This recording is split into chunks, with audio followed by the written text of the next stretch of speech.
Justin Trudeau is so hated that not only do most Canadians talk shit about him, but other countries do. We've seen this over the past couple of years where you have India mainstream media that takes pot shots at Justin Trudeau. You've even got Sky News in Australia that does the same thing. You have American figureheads and, famous Canadians that take pot shots. But now you're taking a look at a relatively famous Canadian on an American platform. We're looking at Kevin O'Leary. It's a bit of an older video, but it's still very relevant, who went on to Fox Business, I believe, to talk shit about Justin Trudeau. Welcome back to the channel. Welcome back to another video, everybody. Before we get into it, I do want to encourage everyone to smash the like button and subscribe if you haven't yet already. It does really help grow the channel, as well as just a gentle reminder that this is Mr. Sunshine Extra, so you may be subscribed to one of my other channels, but I would super duper appreciate you guys showing this channel the same love that you guys do show other channels.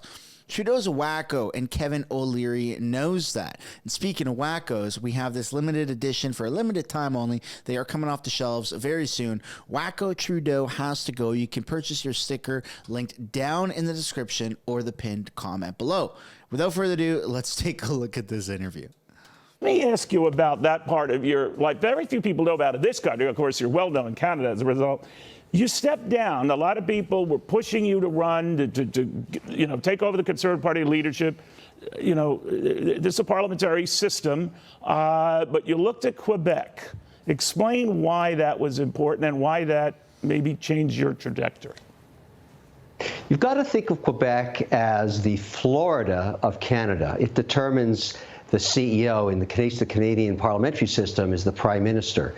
And so depending on the ebb and flow of the other provinces, you really need to win at least 23 seats in Quebec if you're going to run a majority mandate. And my whole premise in that race in 2016 was, look, give me this job for 4 years. Let me apply what I believe are good executional skills, and I'll turn this country around.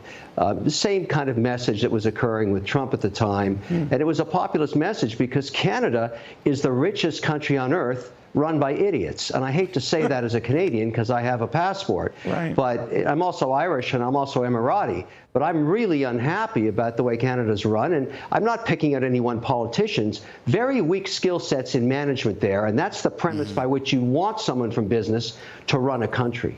You've been very public in your disdain for the Prime Minister now, Prime Minister Trudeau, that he's doing a horrible job, that he's making things worse. You still subscribe to that, I guess, right? He is one of the most successful politicians in history. He's been in that seat forever. He has zero executional skills. He is a horrible manager. He perhaps is the worst manager Canada's ever been under. The absolute worst. It can't get worse. Absolutely a -10. So how do you feel about Trudeau? All right. Oh, you just answered that. Let me ask you, though. I mean, you tell us how you really feel. You're highly regarded in Canada and in this country as well. Very successful businessman. It's a great story. But I've often told people in studying a lot of business types who get wooed to run for high office, be it in Canada or the United States, that it's not as easy. And making in the political world is just not as easy as well. That's what made Donald Trump's victory back in 2016 so remarkable. It was so unusual. Now the fact that they're touting Jamie Dimon to run, what do you make of that?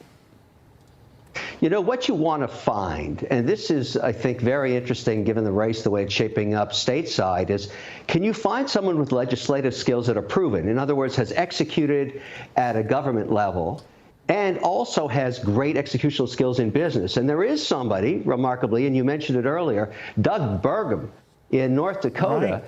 Right. You got to remember, I came up with him in the software industry. He created a massive software business that Microsoft bought, but he's also been very successful as a governor of North Dakota, and I know that because I invest in North Dakota. So I've met him and I've talked to him.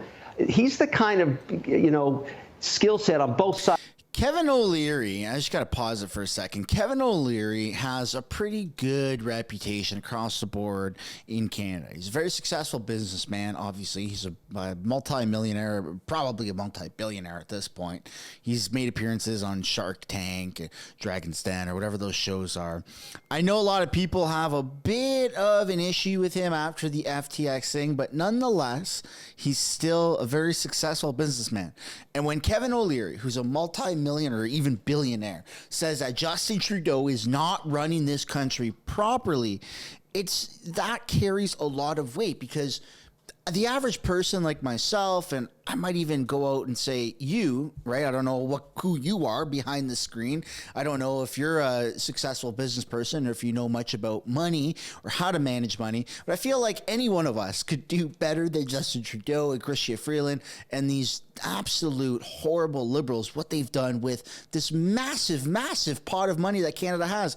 We're one of the highest tax countries in the world, and we're sitting on like the most amount of resources in the entire world. We may not have the largest oil reserve, but we've got one of the largest. We also accumulatively, between like all of our freshwater lakes, all of our gold, all of our minerals, all of our fossil fuels, everything, we've got it all. Right? We have it all. We might not be the leader in everything, minus fresh water, but we might not be the leader in everything else, but we have like top 5 countries in the world for pretty much everything else. Canada is a super rich country, yet most of us are poor, or we're, having a hard time making, ends meet. The new poor is like $250,000 or $500,000, making under that. Probably fucking suffering quite a bit, right? I don't want to insult you by saying you're poor, but I think we're all feeling the financial pinch of what the hell is happening in this country. It should not be that way at all. Should not be that way. And I'm not suggesting that Kevin O'Leary could do a better job at fixing it, but I feel like with his knowledge of business, we need some sort of business person, some sort of person with an economics background to get in power and run this country like a business, because that's kind of essentially what a country is. Sides of the equation. Now, I don't think he's well known yet, but when people start saying, wait a second, this guy's a legislator and he's got executional skills in business, maybe that's the kind of person that would really work well in government versus taking somebody right out of business and saying, go figure out how legislation works, because that is also a tricky game. But in Burgum, you got both, so maybe he's going to be an interesting candidate.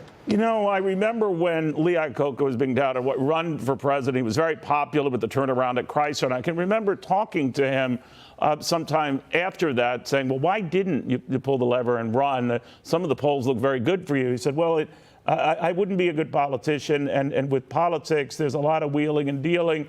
You can't just make an order. You can't just do what you can as the chief executive, and it's just not going to work. What do you think of that a lot of these Wall Street business types discover what might work for them in business necessarily doesn't translate to politics? I don't agree with that. I think business is politics every day. You're always trying to solve problems, negotiate deals. So why, with the exception of Donald Trump, do they not make headway?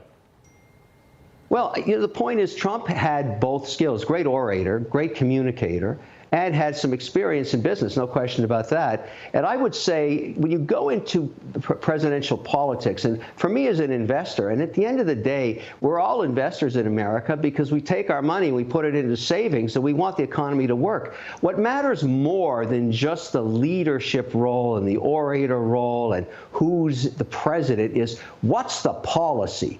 And at the end of the day, I invest in policy. So I'm looking for leadership that's going to give me a package of policy.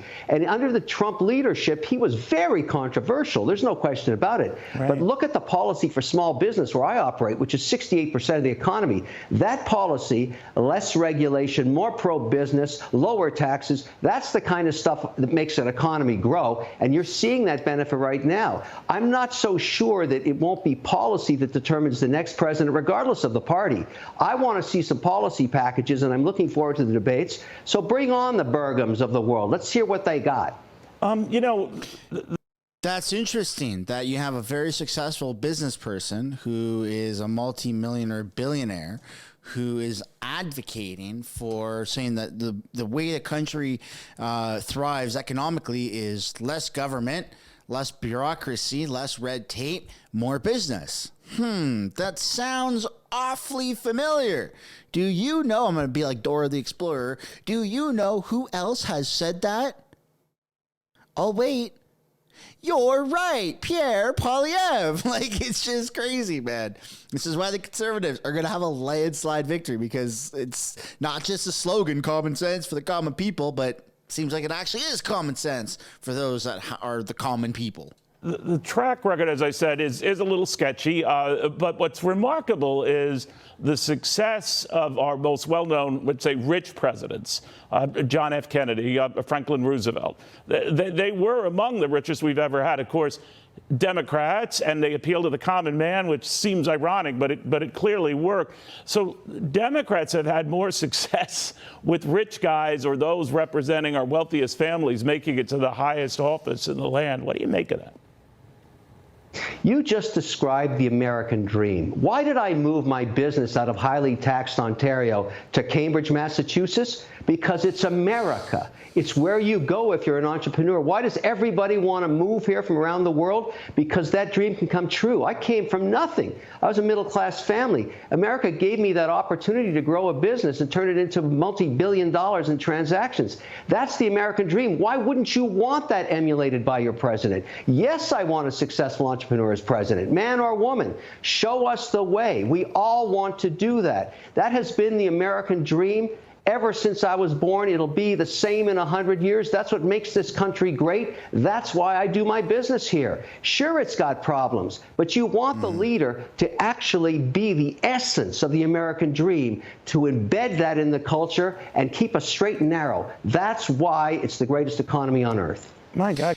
I feel like going to my local track and just running around, man. I got so much energy. I'm so amped up from that speech or that rant. That's fucking phenomenal. That's how a country should be run. You should be thinking of America, or never mind America, or Canada. You should be wanting to come to Canada. People should be wanting to have businesses because of low taxes and all of, maybe not even incentives, just low taxes. That's the biggest incentive enough. And that's how an economy is going to grow. More money. People should be making more money, and then they will naturally and organically reinvest that into an economy. But if you're gouging people, man, it's only affecting the middle class or the lower class, because all of the people that are making big bucks are going to get the hell out of here. They're just going to change their business and register it in America. Like, it's just insane.